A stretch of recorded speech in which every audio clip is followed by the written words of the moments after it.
Madam ಆ ಥರದ್ದು ಘಟನೆಗಳು ಯಾವುದಾದ್ರೂ ಇದಾಗಿದೆಯಾ? ಇದೆ. ಹಾಂ. ನಾನು ಇದು ಈಗ ನೀವು ಕೂತಿರೋ ಜಾಗ ನಾವು ಸ್ವಂತ ಕಟ್ಟಡ ಇದೆ. ಹಾಂ ಹಾಂ ಹಾಂ. ಸ್ವಂತ ಅಂದರೆ ನಾವೇ ನಮ್ಮ ಸಂಸ್ಥೆ ವತಿಯಿಂದ ಕಟ್ಟಿದ್ದೇವೆ. ಮೊದಲು ನಾವು ರಾಜೇಂದ್ರ ನಗರದಲ್ಲಿ ಇರ್ತೀವಿ, ನಾವು ಬಾಡಿಗೆ ಕಟ್ಟಡ ಇತ್ತು. ಅಲ್ಲಿ ನಿಯರ್ ಬೈ ರಾತ್ರಿ 12-1 ಗಂಟೆಗೆಲ್ಲ ಮಹಿಳೆಯರು ಬರೋದು. ನನಗೆ ಆವಾಗ ಅನಿಸಿತ್ತು, ಒಂದು ವೇಳೆ ಈ ಓನರ್ ನನಗೆ ಏನಾದರೂ ಬಾಡಿಗೆ ಕೊಡೋದು ಆಗಲಿಲ್ಲ ಅಂತ ಬಿಡಿಸಿದ್ರೆ ಹೆಣ್ಮಕ್ಳಿಗೆ ನಿಲ್ಲಕ್ಕೆ ಜಾಗ ಇರೋದಿಲ್ಲ ಅಂತೇಳಿ.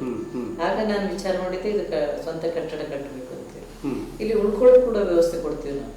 ಅದು ಎಂಥದೇ ಸಮಸ್ಯೆ ಇಲ್ಲ, ಅವರೇ ಸಮಸ್ಯೆ ಮಾಡಿ ಬಂದರೂ ಕೂಡ ಅವ್ರನ್ನು ಮಾನಸಿಕವಾಗಿ ಬದಲಾವಣೆ ಮಾಡಿ ನಾನು ಕಳಿಸೋ ಕೆಲಸ ಮಾಡ್ತಾ ಇದ್ದೆ. ಅದಕ್ಕೆ ಹೊರಗೆ ಯಾರು ಏನು ಹೇಳ್ತಾರೆ ಅದರ ಹೆದರಿಕೆ ನನಗಿಲ್ಲ. ನನಗೊಂದು ಪಕ್ಕ ಮೆಸೇಜ್ ಇದೆ ನನ್ನ ತಲೆಯಲ್ಲಿ, ಯಾರು ಕೂಡ ಕುಟುಂಬದಿಂದ ಹೊರಗೆ ಇರಬಾರ್ದು ಅಂತೇಳಿ ಒಂದು. ಎರಡನೇದು, ಎಂಥ ರಾತ್ರಿಯಲ್ಲಿ ಬಂದರೂ ಕೂಡ ನಾವು ಒಳಗೆ ಕರ್ಕೊಳ್ರಿ ಅಂತ ಹೇಳುವಂಥ ವ್ಯವಸ್ಥೆ ಮಾಡಿಟ್ಟಿದ್ದೇವೆ. ಇಲ್ಲಿ ಊಟಕ್ಕೆ ಯಾವುದು ದುಡ್ಡು ಕೊಡೋ ಹಾಗಿಲ್ಲ ಅಥವಾ ಇರ್ಲಿಕ್ಕೆ ಇಲ್ಲ. ನಾವಿಲ್ಲಿ ಕೌನ್ಸಿಲಿಂಗ್ ಮಾಡಿ ಬಗೆಹರಿಸಿದ ಬೇರೆ ಕೂಡ ಯಾವುದೇ ದುಡ್ಡು ಕೊಡೋದಿಲ್ಲ. ಒಂದು ವೇಳೆ ತೀರಾ ರಿಸ್ಕ್ ಆದಲ್ಲಿ ನಾನು ಕೋರ್ಟಿಗೆ ಹಾಕಿದಾಗಲೂ ಕೂಡ ಅಲ್ಲಿ ಕೂಡ ನಾನು ಕೆಲವೊಂದು ವಕೀಲರಿಗೆ ಹೇಳಿದ್ದೇನೆ, ಸಂಸ್ಥೆ ವತಿಯಿಂದ ನಾವು ಈ ಥರ ಪ್ರಕರಣ ಕೊಟ್ಟಾಗ ನೀವು ಫೀಸ್ ಇಲ್ಲದೆ ಮಾಡಬೇಕು ಅಂತೇಳಿ. ಈ ರೀತಿ ಕೂಡ ಮಾಡಿಸಿದ್ದೆ ನಾನು. ಅಂದ್ರೆ ಅವರ ಸಂಕಷ್ಟಗಳನ್ನ ನಿಮ್ಮದು ಅನ್ಕೊಂಡು ಅದನ್ನೆಲ್ಲ ಬಗೆಹರಿಸ್ತೀರಿ. ಆದ್ರೆ ಸಾಕಷ್ಟು ಕೇಸ್ಗಳು ಒಂದು ಅಂದಾಜು, ಈಗ ಇಷ್ಟು ವರ್ಷಗಳ ತಮ್ಮ ಸರ್ವಿಸ್ನಲ್ಲಿ ಎಷ್ಟು ಆ ಥರದ ಕೇಸ್ಗಳು ಬಂದಿದೆ? ಒಂದು ಅಂದಾಜು ಎಷ್ಟು ಕೇಸ್ಗಳು ರಾಜಿ ಆಗಿದೆ, ಒಂದು ಅಂದಾಜು ಎಷ್ಟು ಕೇಸ್ ಆಗಿದೆ, ಆ ರಾಜಿ ಆಗಿರೋ ಕೇಸ್ಗಳು ಎಷ್ಟಿರ್ಬೋದು ಅಂತ? ಹೆಚ್ಚು ಕಮ್ಮಿ ನನಗೆ 9,200ಕ್ಕಿಂತ ಹೆಚ್ಚು ಪ್ರಕರಣ ದಾಖಲಾಗಿದೆ. 9,200ಕ್ಕಿಂತ ಹೆಚ್ಚು ಪ್ರಕರಣ ದಾಖಲಾಗಿರೋದು ಒಂದು ವರ್ಷಕ್ಕೆ ಏನಿಲ್ಲ ಅಂದ್ರೆ 500ರಿಂದ 600 ಜನ ಬರ್ತಾರೆ. ಹಾಂ ಹಾಂ ಹಾಂ. ಒಂದು ವರ್ಷಕ್ಕೆ 500ರಿಂದ 600ಕ್ಕಿಂತ ಮಿಕ್ಕಿ ಜನ ಬರ್ತಾರೆ. ರಾಜ್ಯ ಆಗೋದು ಎಷ್ಟಾಗುತ್ತೆ? ರಾಜ್ಯದಲ್ಲಿ ಅದರಲ್ಲಿ ಒಂದು 80%. ಹಾಂ, 80% ರಾಜಿ ಮಾಡ್ತೇವೆ. ಕೆಲವೊಂದು ಮೊಂಡತನದ ಕೇಸ್ಗಳನ್ನು ಯಾವ ನೋಡಿದ್ರಿ ನೀವು? ಏನು ಮಾಡಿದ್ರು ಆಗ್ತಾನೆ ಇಲ್ಲ, ಈ ಒಂಥರ ನಿಮಗೆ ಟೆನ್ಷನ್ ಆಗಿರುತ್ತೆ, ಅಥವಾ ಆ ಮಹಿಳೆ ಬಗ್ಗೆ ಒಂದು ಕನಿಕರ ಇರುತ್ತೆ ನಿಮಗೆ, ಆದರೆ ಅದು ಏನು ಮಾಡಿದ್ರು ಸರಿ ಹೋಗ್ತಾ ಇಲ್ಲ ಅನ್ನೋ ಥರದ್ದು ಏನು ಘಟನೆ? ಇಲ್ಲ, ನಮಗೆ ಆ ರೀತಿ ನಮ್ಗೆ ತೊಂದರೆ ಕೂಡ ಕೊಟ್ಟವರು ಇದ್ದಾರೆ. ನಾನು ಇಲ್ಲೇ ನೆಲೋಗಲ್ ಅಂತ ಒಂದು ಊರಿದೆ ಪಕ್ಕದಲ್ಲಿ, ಅಲ್ಲಿದೊಂದು ಲೇಡಿ, ಅವಳು ತೊಂದರೆ ಆಗಿದೆ ಅಂತ ಬಂದು ರೈಲ್ವೆ ಹಳಿಗೆ ಬೀಳಕ್ಕೆ ಹೋಗಿತ್ತು. ರೈಲ್ವೆ ಹಳಿಗೆ ಬೀಳಕ್ಕೆ ಹೋದ್ದು ಅಂತೇಳಿ ಅಲ್ಲಿ ಪೊಲೀಸರೆಲ್ಲ ಸೇರಿಕೊಂಡು ನಮ್ಮ ಆಫೀಸಿಗೆ ತಂದು ಬಿಟ್ಟರು. ಅವಳ ಹತ್ರ ಫೋನ್ ನಂಬರ್ ಬಿಟ್ಟರೆ ಅವ್ರ ಮನೆ ಅಡ್ರೆಸ್ ಗಿಡ್ರೆಸ್ ಇಂಥದ್ದು ಇರಲಿಲ್ಲ. ಮತ್ತು ಅವರು ಫೋನು ಮಾಡಿ ಕೇಳಿದಾಗ ಅವನು ಗಂಡನೇ ಎತ್ತಿದ ಫೋನು. ನೀನು ಬಾ, ನೀನು ಅಲ್ಲಿ ಸೆಂಟ್ರಿಗೆ ನೀನು ಹೆಂಡತಿ ಬಂದಿದ್ದಾಳೆ ಅಂಥೇಳಿ ನಾವು ಫೋನ್ ಮಾಡಿ ಹೇಳಿದ್ವಿ ಅವ್ರಿಗೆ, ನಾವು ವರ್ಕರ್ ಹೇಳಿದ್ವಿ. ಅವಳು ಹೇಳಿದ ತಕ್ಷಣ ಅವನಿಗೆ ಏನಾಯಿತು, ಗಂಡನಿಗೆ ಇವಳೆಲ್ಲ ಹೋಗಿ ನನ್ನ ಬಗ್ಗೆ ಕಂಪ್ಲೇಂಟ್ ಕೊಟ್ಟಿದ್ದಾಳೆ ಅಂಥೇಳಿ.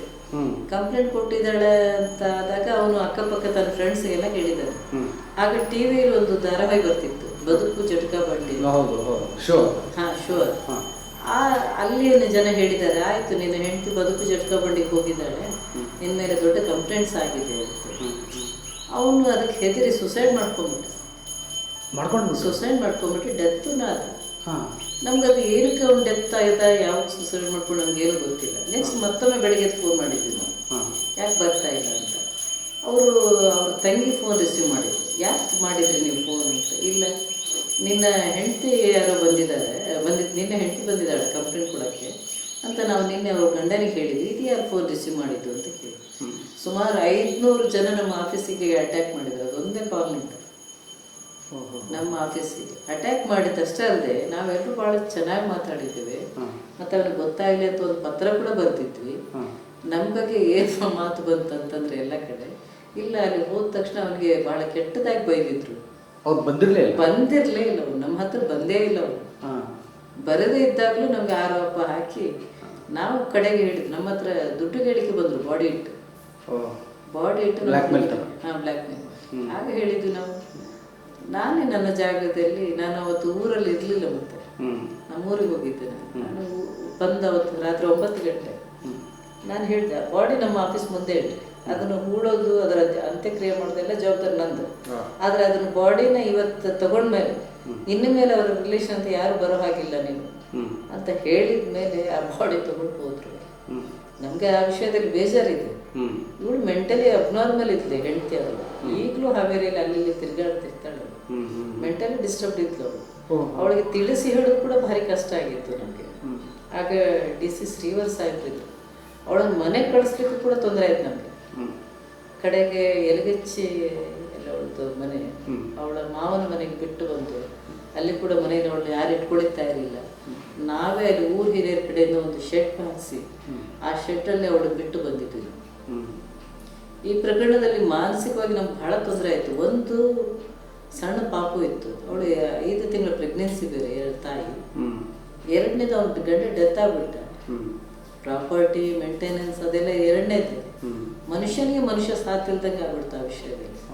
ಅವ್ನು ಸುಮ್ಮನೆ ಒಳಗೆ ಬಂದು ನಮ್ಮ ಹತ್ರ ಕೇಳಿದ್ರೆ, ಅವಳ ಬಗ್ಗೆ ಏನಾದರೂ ಹೇಳಿದ್ರೆ ನಾವೆಲ್ಲ ಅವಳನ್ನು ಬಗೆಹರಿಸಿ ಅಥವಾ ಅವಳ ಮಾನಸಿಕವಾಗಿ ಏನು ತೊಂದರೆಯಲ್ಲಿದ್ದಾಳೆ ಅವಳಿಗೆಲ್ಲ ಟ್ರೀಟ್ಮೆಂಟ್ ಕೊಡಿಸಿ ಕಳಿಸ್ತಿದ್ವಿ ನಾವು.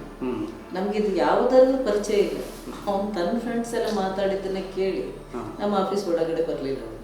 ಭಯ ಪಟ್ಕೊಂಡೇ ಬರಲಿಲ್ಲ. ಅದು ಅವನು ತನ್ನನ್ನು ತಾನು ಜೀವ ಹತ್ಯೆ ಮಾಡ್ಕೊಳ್ಳೋಂಥ ವಿಷಯವೂ ಆಗಿರಲಿಲ್ಲ.